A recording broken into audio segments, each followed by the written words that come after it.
Hi there. Welcome to The Preventable, the podcast giving you a seat at the table with conversations about the intersection of alcohol, drugs, and mental health in everyday lives. Take a seat and join us. Welcome, everyone, to The Preventable. I'm here today with a very special guest who I'll be introducing momentarily.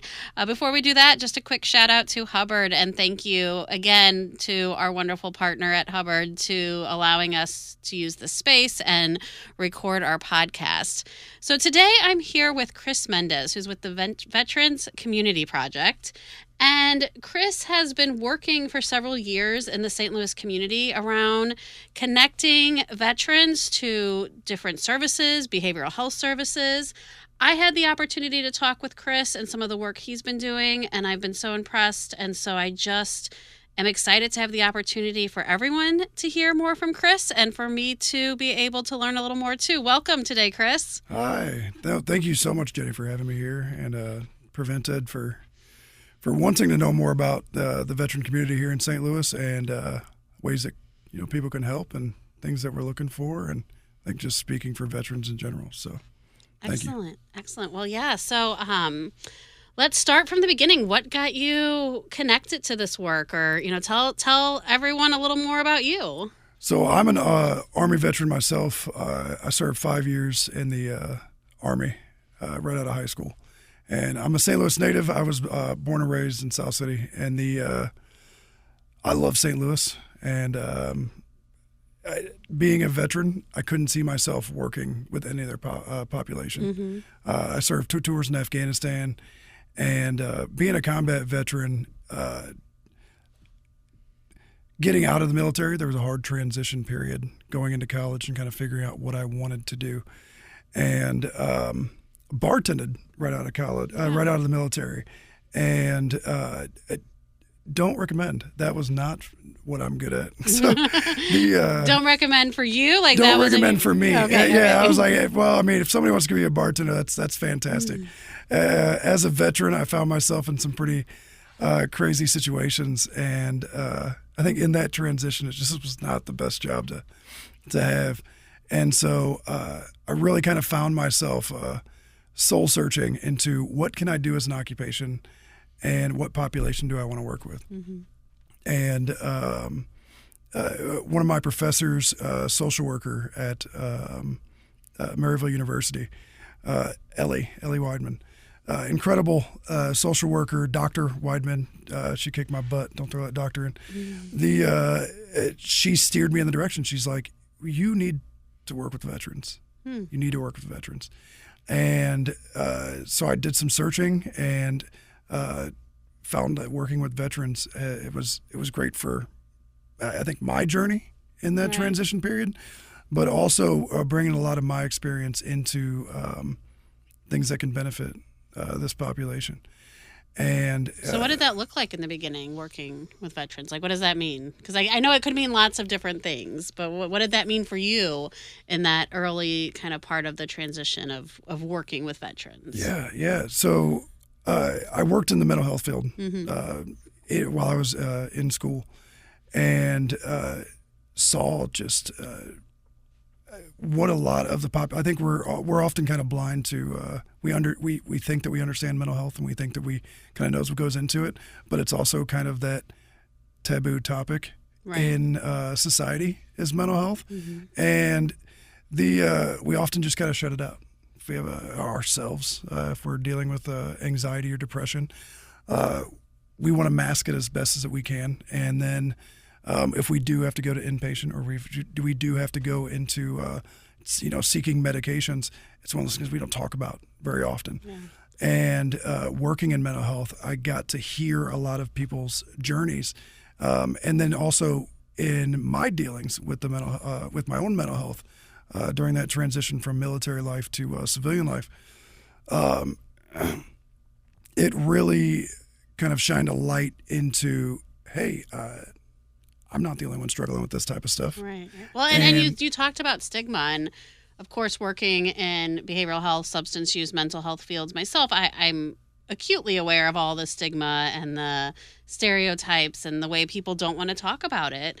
But I also here, because it's not been my journey, but that is even amplified more among some communities, the military community being one. So was that part of the experience for you too? Of 100%. Not only is it already kind of taboo, but then it becomes even more so when you're supposed to be military. And there is, I mean, it's the military, and you want to be the strongest person you can be in the military, and the military mindset is strength, and there's a lot of I think that the military is moving in a direction that is not just the United States Army, but just the military as a whole is moving in a direction for helping kind of buffer veterans in caring about their mental health. But it is still very much ingrained into military culture that how can I be perceived as the strong one if I'm dealing with mental health? Yeah. And the mindset goes to, I mean, okay, in the military, to get promoted, to get selected for certain schools, you have to be at the top of your game. Mm-hmm. So I know that if I'm struggling with something, that if I bring it to light, there's a chance that I could be passed up for promotion, or there's a chance I could be passed up for a school, or my team might have this perception of me that I might not be fit to go out for mission. So it's really going against what we're hearing a lot of public messaging around mental health, of talking about it and being able to express it and going to resources. But then in this veteran community, it's also like, but then don't talk about it because it might cause other problems or challenges for you. I think even in civilian life, it's the same way, because we are all, maybe we're the strong one in our families. Maybe we are, and this is working in mental health for so long, you do hear people that we let it build up for so long because, well, my mom was sick and I can't worry about my mental health because I have to care for my family, or I have to care for my kids. Mm-hmm. And I have two little ones at home. My wife and I, we have a soon to be 4-year-old and an 8-month-old. Mm-hmm. And at the end of the day, I have to be the strong dad. Mm-hmm. And so I think it is exemplified because of that military mindset, because it is that strength component is heightened. However, in civilian life, we see the same things every day, and why we don't bring our mental health to light, and we just let it build up. Yeah, and we know that, of course, in prevention, we know that the more we let it build up, the more challenges we face, and the harder it is to really find those resources or really start to find the wellness through it. Most certainly. All the time. So and then getting and so I finished school and decided that social work was that right avenue to get into. And then I started working with homeless veterans because mental health is a huge component of that. There's a lot of, the story I often tell is, I think about I remember when our son was born. I mean, as a new dad, I was all over the place. My wife and I scrambling, lack of sleep. Sleep deprived, and just this whole newness to the life and all the things. All the things. And I forgot to pay a water bill. Mm. And the water company came out and turned off our water. And I was at work, and my wife calls me and she goes, "Babe, we don't have water in the house." Mm-hmm. And I'm sitting here like, oh no. And I'm going into a meeting and I have all of these other things going on, but here I am. This is the most important thing. I mean, my wife and my kid does not have any water. Any water. And I felt like, I knew right away, I'm like, I didn't pay the water bill. And there was that sense of failure. Like, I just let my family down. B, what avenues do I need to take to get this situation rectified? Mm-hmm. And how all of these systems are I need water now. And the good thing I had a job and I had financing to be able to, pay that bill quickly and call the water company, and they were incredible and came out that day, and incredible. They still charged me the $50 reactivation fee. Of course. But you had all those resources, and you had that privilege, as we might call it, to be able to make those, step out of probably work for a minute, make a phone call. Oh, yeah. You know, had the money to do it, all those things. Right. And working in homeless service, I think when we picture what we see in homeless services is, you know, the guy sitting on the corner. And that is part of what we do. But I would say that a lot of what we do also is helping people navigate the system in those situations like that. Because I was very blessed to had a great job, had an income to be able to pay that bill. I had the mindset to be able to also deal with that situation quick at hand. I had a forgiving family that was understanding that, you know, we just kind of got out of, you know, things got discombobulated and forgot to pay the water bill and got it squared away, and here we are. Not everybody has that. Not everyone has that. And I think that working in this field has really kind of shown me that, I mean, people are just struggling. Mm-hmm. And like you had said, locating those resources is one of the hardest things to do. And in St. Louis, I'll tell you, we're a resource city, as I've told people. In the veteran field, there is an abundance of veteran resources. I mean, you do a quick Google search, there are organizations at hand that are willing to assist hand and foot, and volunteers. The volunteer population here in St. Louis is amazing. And it's getting the people that need those services connected to the right people. Right. Is what we do in homeless services. Mm-hmm. And kind of breaking down that stigma of to show them that, you know, we are a community here of helpers, and we want people that are often throwing up that mask to you know, I don't want to be seen as the weak one in my family. I don't want to be seen as the weak one in my workplace, to say, I just need a little help, and that's perfectly okay. And we try to make it as painless as possible to get you to the right resource. Well, right, because we know that if they encounter more barriers and more difficulty, it doesn't make anyone feel good about connecting with a resource. No. You know, when you call a number and it's no longer available, or you're told no over and over again, it makes it really hard to make that next phone call. You get a phone call. Mm-hmm. Like, that's where it's at. I mean, especially when we talk about veterans, a veteran's going to call you if they get that, you know, that dial tone number, and they're probably just going to brush it off. Right. And the chances of you getting a second phone call is, you know, lack of none. So because setting up these systems to ensure that we can get veterans, that's the field I work in, but people, the community in general, with getting in touch with the community, it's imperative. Yeah, it really is. So the preventable, and as you know, Prevent+Ed, we do our mission around substance use, and we know that substance use doesn't occur in a vacuum, that it's not just one behavior or one concern for people, that it's compounded by many other things. So you know, it's no surprise or secret that, you know, a lot of intersection with the veteran population or the unhoused population. So what's been your experience in also navigating challenges with substance use among the veterans and unhoused population that you work with? It's abundant. We live in St. Louis, where there's a liquor store in every corner. I say there's two things that St. Louis has an overabundance of, and that's check-to-cash places and liquor stores. Mm-hmm. And the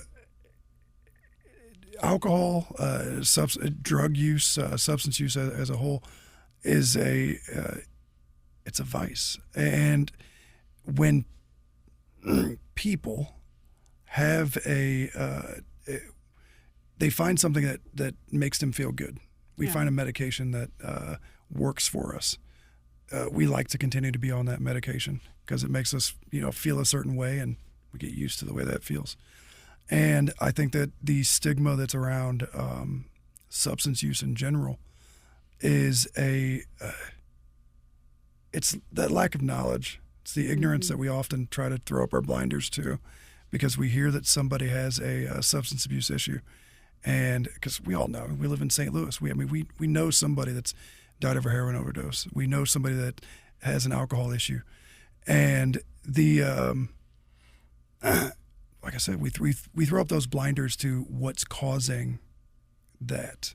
And I think one avenue of what we do working with veterans is, okay, you have a substance abuse issue. What's causing that substance abuse? Right. We work with a lot of homeless agencies, Veterans Community Project being one of them, the organization I work for, a lot of other organizations in St. Louis that work for veterans have that mindset of, you use substances, we hear you on that. We want to help you with the issues that are causing you to rely on alcohol or drugs to make you feel a certain way, to make you feel good.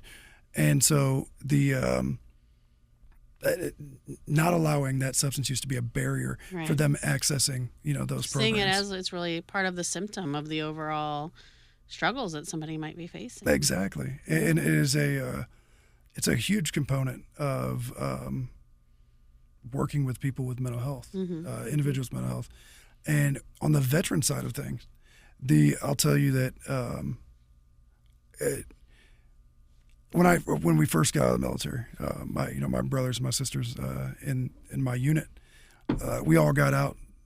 Some of us stayed in for 20 years. Awesome for those guys. A lot of us got out. We did our tours of duty and decided that we had did our time and we wanted to see what else has. And it was not too long after we had gotten out that lost a really good friend of mine to substances, to an overdose. And it was the first shocker for all of us, because I think that you hear, veteran suicide, 22 a day. You hear that a lot of veterans die of overdoses. And it's one of those things that you hear it, it doesn't hit you until it's right in front of your face. That stat is And somebody right? Exactly. That number is somebody that people care about. You care about, that you love, yeah. And when he passed away, when Justin passed away, it kind of unlocked, I think, not just something in me, but everybody I served with. That was what are we doing? And the one thing about community, one thing about being in the military, it's just a large community, is how do we get close again, like we had in the military, to show each other that we're there. That if you have you each are other's struggling, back. Yeah. Whatever that means. And it really was a huge eye opener for all of us, and I think that's carried into my work. It's carried into I think that knocking down that ignorance barrier, but also knocking down that judgmental barrier as well. Right. Because I think it's easy to cast somebody out because they have a substance issue, especially when we've been burned by somebody so many times, or we've tried to reach out and it just wasn't that person's time. Right. To yeah, get better. it can be a long path for people, and it can be hard watching that path sometimes for somebody else, but having that support and that ongoing being there with them, I think, is what obviously can make all the difference for so many people. Yeah. So your work. So tell me about Veterans Community Project. Veterans Community Project started out in Kansas City. I am new to the organization. I am very fresh, as they call me, the FNG for the office. And so they got started by a group of veterans out in Kansas City who saw that there was a lack in the system with housing homeless veterans and the assistance being provided for homeless veterans. And they tackled it all on their own. And I think the more that I've known about the organization for quite a while, and that's why I was like so excited to get on board with them. But just in the work that they want to do for the homeless veteran population, without the need for things like federal funding or the thing, these big ticket things are like we can do this. Yeah, Veterans just the working for resources veterans. we have in this community. Exactly. When working together, I think Veterans Community Project, you couldn't have a better name for what embodies what the organization's trying to do, is showing that the community is capable of solving this incredible crisis of homeless veterans. And I'll tell you one thing working with veterans that I've seen is that working with veterans has started so many different other programs. Occupational therapy being one of them. Occupational therapy got started after our first world wars, and they saw that, these guys need more assistance than we're able to provide. So they started pumping money into occupational therapy to assist veterans, and then we go, hey, this helps veterans. Maybe this would be a good thing to offer the community. Right. And then you have things like, the term post-traumatic stress disorder. We've all heard. It was called shell shock. For many years. And the term shell shock was outdated. And in 1980, the DSM-3 picked up the term post-traumatic stress disorder for veterans. And then we started to see, well, trauma's not just a thing linked to veterans. This can be a community thing as well. And so all of this research that was set aside for veterans at first, we've shown has been beneficial for the community. And so how I like to discuss it with the community is that we want to help everybody. Yeah. I myself being a veteran, obviously I fall wanting to help veterans, but we do see it as helping the community, because if we show that we're able to help veterans, we can help the community. We can do this not just for homeless veterans. We can help do this just for the homeless population. We can do this for, individuals that are struggling, veterans that are struggling with substance abuse issues. We can do this for as the community. Yeah. So. Well, and it is that holistic picture that we're all part of this community. Exactly. That even though we all might have different experiences or different, life things that we're dealing with, we're all just still part of this community. Oh, yeah. And those things translate across the board, really. Well, and being a St. Louis native, I mean, it's so funny because people would come to, we had my best friend and I, we had an apartment out in Colorado Springs, and people would come to the apartment and they would see a picture of the arch. My backyard was Garden of the Gods. And which is one of the most beautiful places I've ever been into in my entire life. Gorgeous. I've been there, yeah. But I had a picture of the arch that just masked our wall. And I love St. Louis. And so when I see St. Louis, I don't want to use the word failing, but when I see St. Louis having this crisis, this issue with homeless veterans, because that's where I start, with things like the stigma of substance abuse, and we're seeing our family members going to too many funerals before the age of 30, and just the homeless population in general. It strikes a fire, and I think that's for a lot of us. And so I think that's why organizations like Veterans Community Project and the many other organizations that do assist in St. Louis, it ignites a lot of our fire to want to help, because this is our community. Right. And we're raising our families here. We're raising generations. And so we want this to be the best possible community.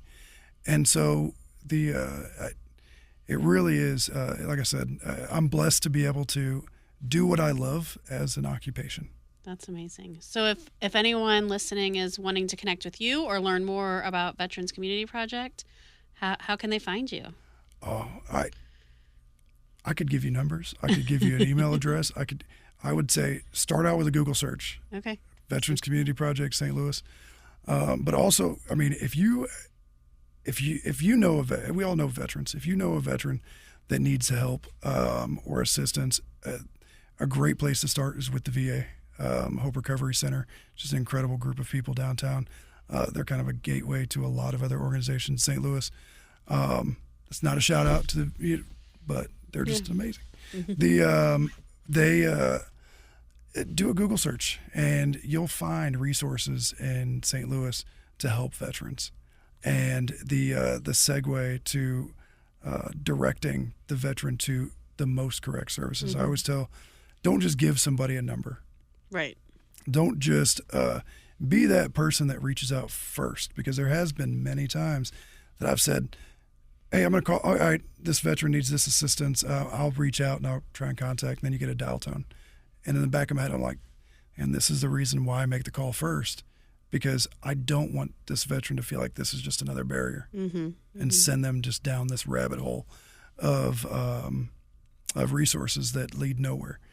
And there's many ways that you can find Veteran Community Project St. Louis, and I think also you can find a lot of resources in St. Louis that can help you with your needs. So. Amazing. Well, thank you, Chris, for your service in the military. Thank you for the work that you're doing in our community, and thank you for joining us today at The Preventable.